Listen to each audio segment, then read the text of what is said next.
Alors, reprenons. Donc là, on était en train de calculer l'aire du triangle MIN. Alors, je modifie. Donc d'abord, c'est l'aire de MIN. Hop. Je fais mon copier-coller pour qui est plus court, je rappelle. Oula.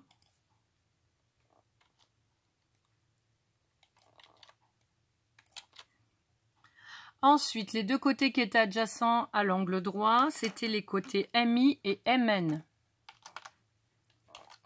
MI, MN.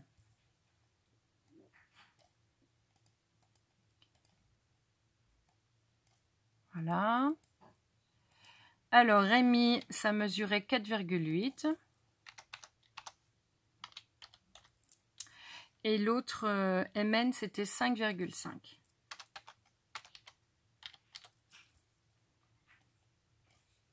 Donc, toujours en rouge. Voilà. Ensuite, on calcule que le numérateur, 4,8 fois 5,5. Deux chiffres fois deux chiffres, on fait à la calculatrice. Donc là, on obtenait 26,4. Ah, c'est tout effacé. Tant pis. Je retape, c'est pas très long. 26,4 et pas un point. Et on divise par 2. Donc la moitié de 26, c'est 13. La moitié de 4, c'est 2. Les longueurs étaient en centimètres. Donc je mets l'unité en centimètres. 13,2. Ensuite, ce triangle, on a dit que c'était un triangle quelconque. Qui était rectangle, pardon. C'est NIN et on a vu qu'il était rectangle. Il était rectangle en M. Une faute de frappe. Voilà. On passe à la figure suivante.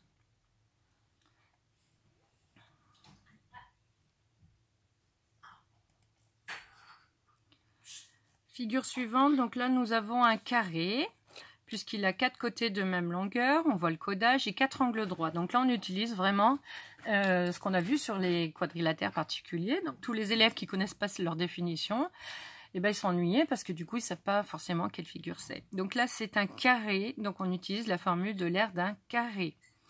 Alors ici il fallait repérer que la longueur qu'on vous donne c'est BE, et que ça faisait 4,3 et que c'était les longueurs en décimètres.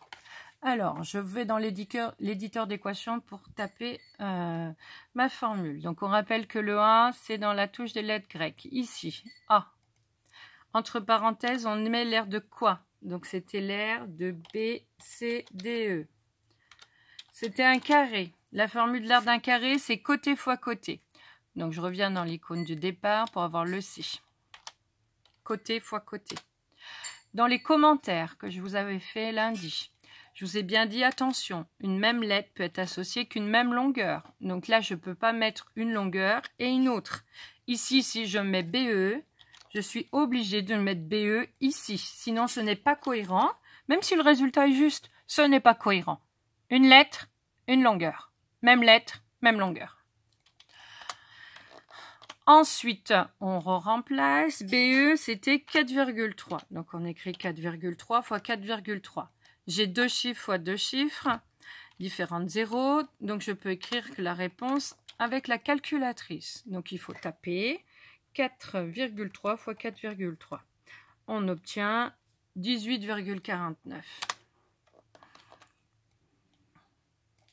18,49. Les longueurs étaient en décimètres. Donc, on obtient une aire en décimètres carrés. J'encadre ma réponse. 7e onglet, encadré. J'écris ma phrase réponse. L'aire de quoi? Du carré. Il s'appelle comment? BCDE. La mesure et les unités.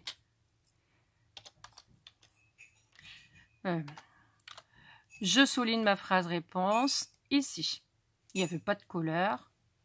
Je mets OK et je passe à la figure suivante. Figure suivante. Le disque.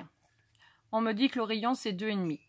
On veut la valeur exacte puis la valeur arrondie au centième. Centième, ça veut dire 2 chiffres après la virgule. Il y a bien le puis, il faut respecter les étapes, là aussi, qu'on a vu en classe. Alors ici, l'air, donc c'est le 3e onglet du disque. Donc là, on va mettre disque. C'est quoi? Donc c'est une formule à connaître par cœur. Je reviens. C'est pi, il est là. Le fois, le rayon, le fois, le rayon. Je remplace par les mesures. Le rayon, c'était 2,5 cm. En fait, au départ, j'avais modifié dans ma correction. Là, j'avais oublié de corriger l'énoncé. Donc, tant pis, on prend le 2,5 comme c'est écrit vous dans votre énoncé. Alors, on veut la valeur exacte. Donc, il faut taper à la calculatrice ce résultat. Ici, il faut faire attention. Soit je tape 2,5 fois 2,5, comme pour les périmètres. Hein, on fait d'abord notre calcul. On obtient 6,25. 6,25. Ou alors, si je tape le calcul en entier à la calculatrice, il vous donnera 6,25 et le pi collé. Donc l'une ou l'autre, voilà. J'encadre mes 2 réponses.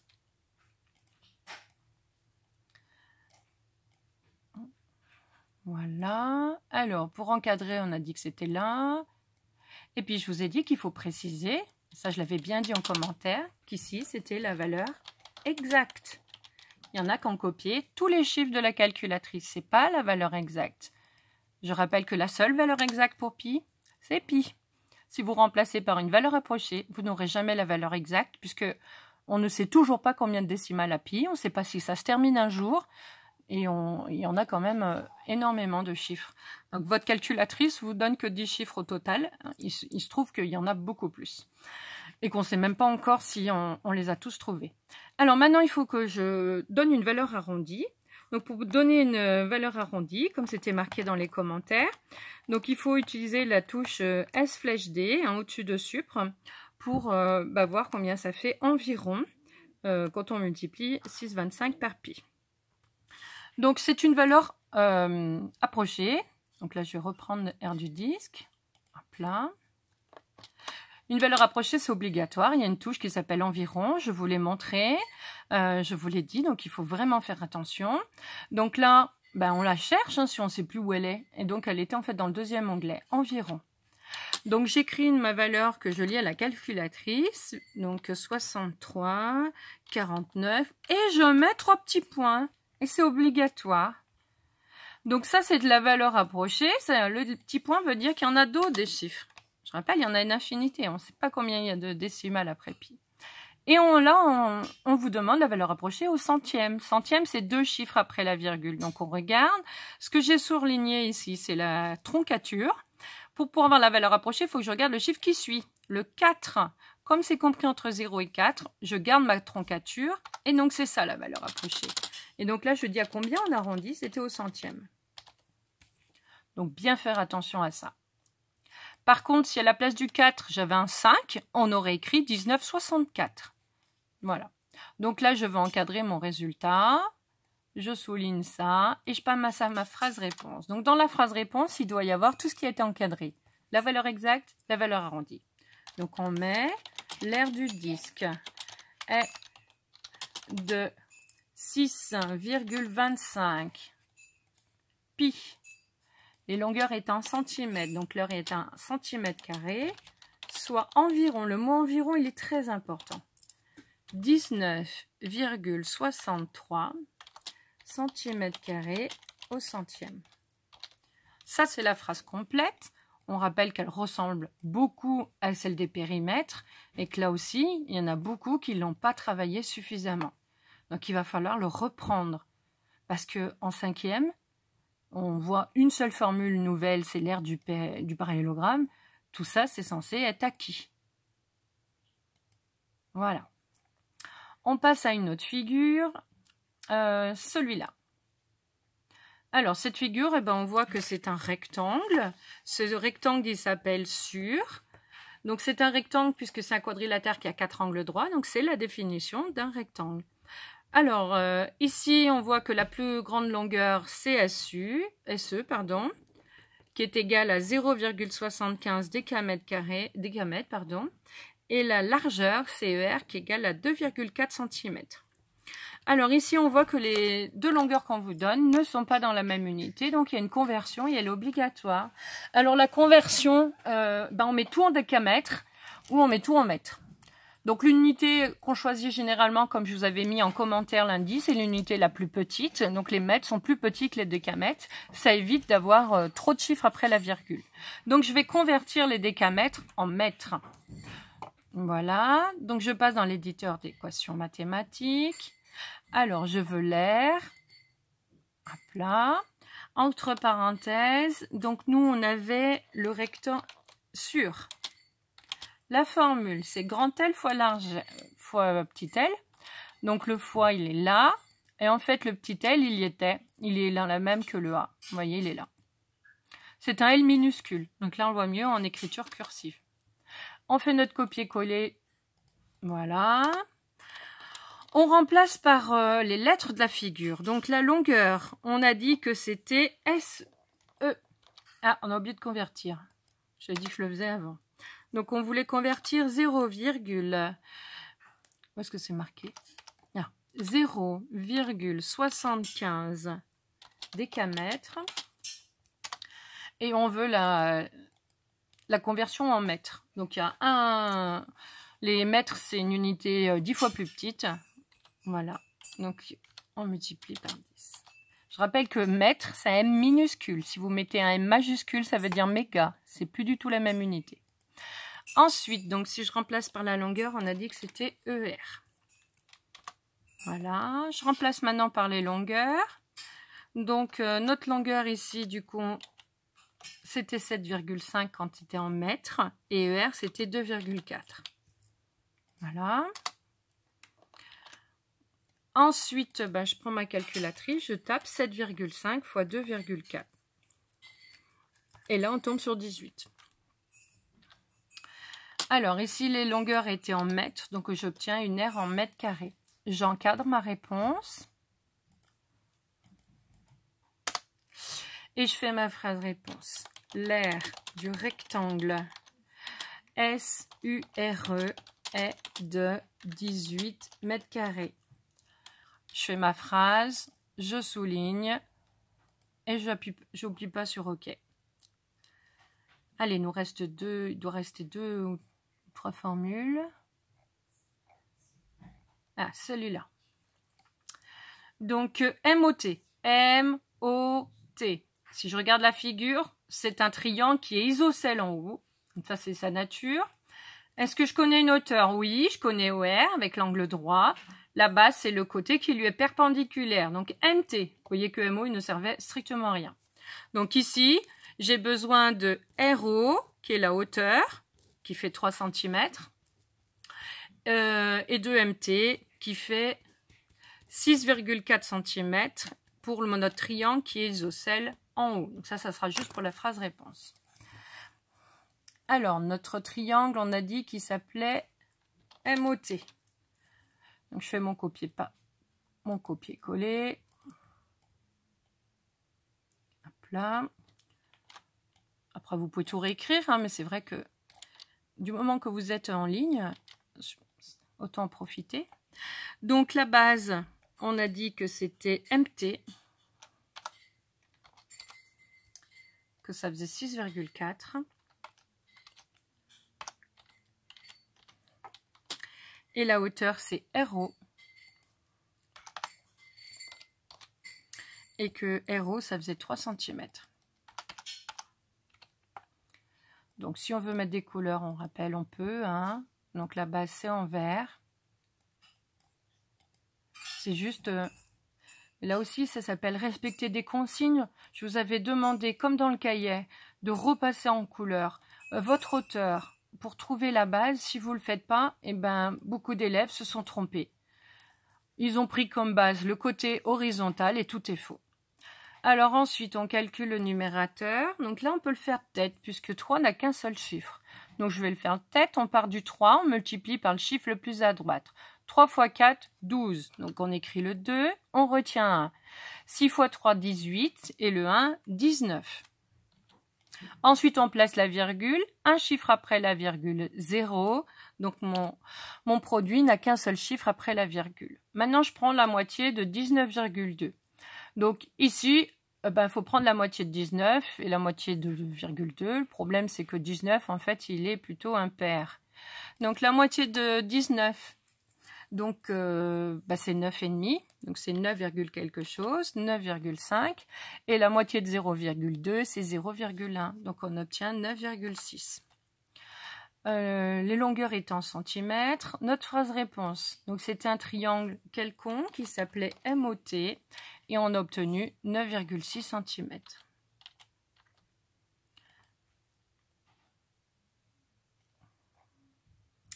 Dernière figure qui nous reste, donc c'est un rectangle. Alors je peux faire copier-coller de l'autre rectangle ici.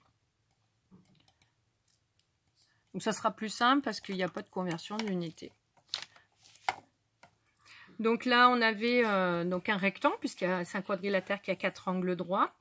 Donc la petite longueur, c'est OP, ça correspond à la largeur. Et la longueur, c'est la grande, donc ça correspond à MP, qui fait 5,4 cm.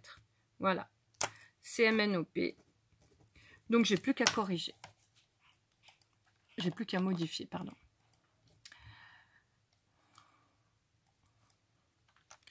Donc c'est MNOP.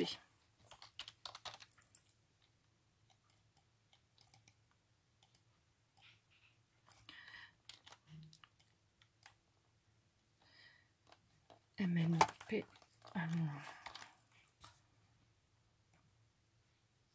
Donc il n'y a pas besoin de couleur. Hein. Alors la longueur, on a dit que c'était la plus grande, donc c'est MT. Attention de ne pas inverser, il y en a qui m'ont inversé. Alors oui, votre résultat ne change rien. Mais il y a une histoire de logique et de cohérence. Le grand L, c'est la longueur, donc vous remplacez par la plus grande et par la plus petite. Il faut juste faire attention à ça. Non, je vous l'avais déjà dit en commentaire. Et OP, je ne sais plus combien ça faisait de longueur.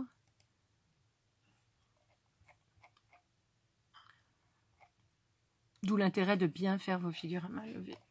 Donc c'était 3 cm. Donc ça aussi, on peut le faire tête. Hein. Voilà. 3 x 4, 12. Donc j'écris le 2 et je retiens 1. 3 x 5, 15. Et la retenue, 16. Je place la virgule à la fin. Un chiffre après la virgule, 0. Donc la virgule est ici. On obtient l'aire du rectangle MNOP. On obtient 16,2. Et ce sont des centimètres carrés.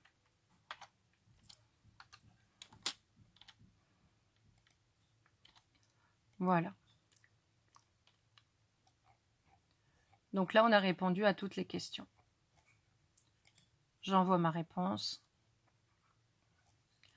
Attention, vous voyez, il me reste encore moi une demi-heure. Quand vous avez le temps terminé, il y en a qui... là, ça vous met votre temps est terminé. Il ne faut surtout pas quitter cette page. Ici, là, à la place de oui, soumettre cet exercice, vous avez suivant. Et vous, il faut appuyer sur suivant parce que sinon, je n'aurai pas la réponse. Voilà. Et maintenant, c'est terminé. Alors, je vous montre quelque chose de particulier que je vous ai rajouté. Alors, je vais me reconnecter en tant qu'élève. Donc là, je me suis connectée en tant qu'élève test. Voilà, pour vous montrer vraiment que nous aussi, on peut avoir accès à ça. Alors, si je vais dans le cours des 6 à 6B,